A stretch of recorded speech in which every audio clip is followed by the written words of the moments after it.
यदा यदा हि धर्मस्य ग्लानिर्भवति भारत অভ্যুত্থানমধর্মস্য তদাত্মানম সৃজাম্যহ। রামনবমীর পর এবার বঙ্গে বড় আকারে হতে চলেছে জন্মাষ্টমী। ব্যাপক আকারে রাজ্যে জন্মাষ্টমীর কর্মসূচি পালন করতে চলেছে বিশ্ব হিন্দু পরিষদ। বছর ঘুরলেই রাজ্যে বিধানসভা নির্বাচন, সে কারণে ইতিমধ্যেই ঘর গোছানোর কাজ শুরু করেছে রাজ্য বিজেপি। কিন্তু তার সঙ্গে পিছিয়ে নেই বিজেপির সঙ্গে জড়িত থাকা একাধিক হিন্দুত্ববাদী সংগঠনও। হিন্দুত্বকে শান দিয়ে আসরে একাধিক সংগঠন। ইতিমধ্যেই আরএসএস, বজরং দল থেকে শুরু করে হিন্দু সেনা সহ একাধিক সংগঠনের তরফে বৃহৎ আকারে রামনবমী পালন করা হয়েছে বঙ্গে। এবার রামনবমীর থেকেও বড় আকারে রাজ্যে জন্মাষ্টমীর কর্মসূচি পালন করতে চলেছে বিশ্ব হিন্দু পরিষদ। আগামী 16ই আগস্ট জন্মাষ্টমী, এবং সেই জন্মাষ্টমীর দিন সারা রাজ্য জুড়ে একাধিক কর্মসূচি নিতে চলেছে বিশ্ব হিন্দু পরিষদ। কার্যত রামনবমীর পর সে অর্থে যদি ধরা যায় তাহলে সবথেকে বড় কর্মসূচি এ রাজ্যে হতে চলেছে এই জন্মাষ্টমীকে কেন্দ্র করে। বিজেপির সাথে বিশ্ব হিন্দু পরিষদের যোগাযোগ শুধু রাজনৈতিক স্বার্থে নয়, বিজেপির গোড়া হিন্দুত্ববাদী এজেন্ডা থেকে আদি সনাতনী ছায়াপথকে শ্রীবৃদ্ধি করাও বিশ্ব হিন্দু পরিষদের অন্যতম কাজ। মূলত সারা দেশে সবথেকে প্রাচীন হিন্দু সনাতনী ধর্মের মার্গদর্শনকে এগিয়ে নিয়ে যাওয়াই বিশ্ব হিন্দু পরিষদের অন্যতম লক্ষ্য। সে কারণেই ২৬-এর নির্বাচনে আগে হিন্দুত্বের আবেগে শান দিতেই বৃহত্তর আকারে জন্মাষ্টমীর কর্মসূচি বলেই ধারণা রাজনৈতিক মহলের একাংশের। এবার জন্মাষ্টমী পড়েছে 16ই আগস্ট। ওই দিনই বিশ্ব হিন্দু পরিষদের প্রতিষ্ঠা দিবস। মূলত 14ই আগস্ট থেকে 24 আগস্ট পর্যন্ত সারা দেশব্যাপী জন্মাষ্টমী পালন করবে বিশ্ব হিন্দু পরিষদ। সারা দেশব্যাপী প্রায় 5 লক্ষ গ্রামে জন্মাষ্টমী উদযাপন করা হবে বলেই জানা যাচ্ছে। বোম্বাইয়ে সন্দীপনী আশ্রমে স্বামী চিন্ময়ানন্দজি আশ্রম ভারত মাতা মন্দিরের সামনে দ্বিতীয় সরসঙ্গ চালক পূজ্য মাধব সদাশিব গোলওয়ালকারজির প্রেরণায় এবং বিভিন্ন সাধু সন্তদের উপস্থিতিতে, বৌদ্ধ সমাজের উপস্থিতিতে বিশ্ব হিন্দু পরিষদ সেই দিন স্থাপিত হয়।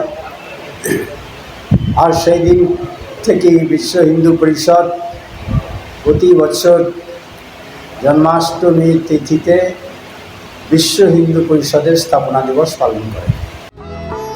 ইতিমধ্যেই বাঙালি অস্মিতাকে হাতিয়ার করে ময়দানে ঝাঁপিয়ে পড়েছে রাজ্যের শাসক দল। বাংলা ও বাঙালির আবেগকে হাতিয়ার করে বিজেপির বিরুদ্ধে গর্জে উঠছেন শাসক নেতারা। অন্যদিকে মুর্শিদাবাদ সহ বিভিন্ন প্রান্তের হিন্দুরা আক্রান্ত বলে সরব বিজেপি। এই পরিস্থিতির মধ্যেই বঙ্গবাসীর মনে হিন্দুত্বের ভাবাবেগকে গুরুত্ব দিতে চাইছে গেরুয়া শিবির। সেই কারণেই বিশ্ব হিন্দু পরিষদের জন্মাষ্টমী কর্মসূচির বিশালতা বলেই মনে করা হচ্ছে। আগামী 14ই আগস্ট থেকে 24শে আগস্ট অর্থাৎ 10 দিন ব্যাপী টানা একাধিক কর্মসূচি নিতে চলেছে বিশ্ব হিন্দু পরিষদ।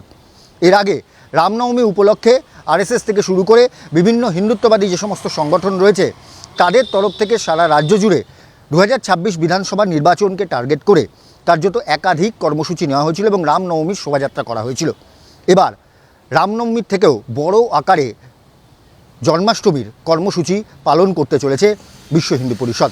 সারা রাজ্য জুড়ে প্রায় 5000-এরও বেশি শোভাযাত্রা, শ্রীকৃষ্ণ ভজনা, এছাড়াও বিভিন্ন জায়গায় ভোগ বিতরণ এবং গীতা পাঠের আয়োজন করছে বিশ্ব হিন্দু পরিষদ। রামনবমীকে কেন্দ্র করে ইতিমধ্যেই সারা রাজ্যে হিন্দু সনাতনীদের শোভাযাত্রা অন্যান্য বারের থেকে এবারে অনেকটা বৃদ্ধি পেয়েছে। একাধিক হিন্দু সংগঠনের নেতৃত্বে হয়েছে রামনবমী শোভাযাত্রা। এবার সমস্ত কর্মসূচিকে ছাপিয়ে 16ই আগস্ট জন্মাষ্টমী উপলক্ষে এ রাজ্যেও 14 তারিখ থেকে 24 আগস্ট পর্যন্ত মিছিল, শোভাযাত্রা, কৃষ্ণ ভজনা, ভোগ বিতরণের আয়োজন করা হয়েছে। 14ই আগস্ট থেকে 24শে আগস্ট পর্যন্ত এই 10 দিন যাবৎ এই কার্যক্রম ভারতবর্ষ এবং বিদেশে বিভিন্ন দেশে পালিত হবে। প্রসঙ্গত বিশ্ব হিন্দু পরিষদ রাজ্যকে 3টি ভাগে ভাগ করে: উত্তরবঙ্গ, মধ্যবঙ্গ এবং দক্ষিণবঙ্গ। তার মধ্যে উত্তরবঙ্গে 1300 গ্রামে শোভাযাত্রা কৃষ্ণ ভজনা আয়োজন করা হয়েছে। মধ্যবঙ্গে প্রায় 1700 জায়গায় এবং গ্রামে সব মিলিয়ে জন্মাষ্টমী উদযাপন করা হবে। পাশাপাশি দক্ষিণবঙ্গে প্রায় 1600-র কাছাকাছি শ্রীকৃষ্ণের রথের প্রতীকী রূপ দিয়ে শোভাযাত্রা করার পরিকল্পনা বিশ্ব হিন্দু পরিষদের। সারা রাজ্য প্রায় 5000-এর বেশি জায়গায় জন্মাষ্টমী উদযাপন হবে। তার মধ্যে কলকাতায় প্রায় 50-এর বেশি শোভাযাত্রা এই 10 দিনের মধ্যে আয়োজন করা হচ্ছে। হাওড়া মহানগরে 25 জায়গায় ও হাওড়া গ্রামীণ এলাকায় প্রায় 100 জায়গায় শোভাযাত্রার আয়োজন করা হয়েছে। ভারতবর্ষের প্রায় 5 লক্ষ গ্রামে এই কার্যক্রম হবে। এছাড়া শহরের বিভিন্ন বস্তি, বিভিন্ন অ্যাপার্টমেন্টে এই কার্যক্রম হবে। মূলত এই কার্যক্রমে ভগবান কৃষ্ণকে সামনে রেখে ভারতবর্ষের হিন্দু সমাজ তাদের আগামী দিনের দিশা নির্ধারিত করবে। সব মিলিয়ে নির্বাচন যতই সামনে আসছে, ধর্ম ইস্যুতে সরগরম হচ্ছে রাজ্য। তৃণমূলের বাঙালি অস্মিতা, বিজেপির অনুপ্রবেশ, সেই আবহেই বিশ্ব হিন্দু পরিষদের মেগা জন্মাষ্টমী কর্মসূচি যে অন্য মাত্রা পেতে চলেছে তা বলাই বাহুল্য।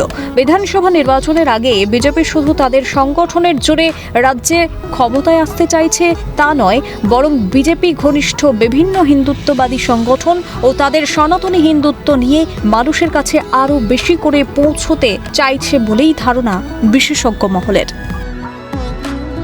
2026 বিধানসভা নির্বাচনের আগে বিশ্ব হিন্দু পরিষদ থেকে শুরু করে বিভিন্ন হিন্দুত্ববাদী সংগঠনের প্রধান টার্গেট এ রাজ্য। ক্যামেরায় কিশোরের সঙ্গে প্রদীপ বন্দ্যোপাধ্যায়, ক্যালকাটা নিউজ, কলকাতা।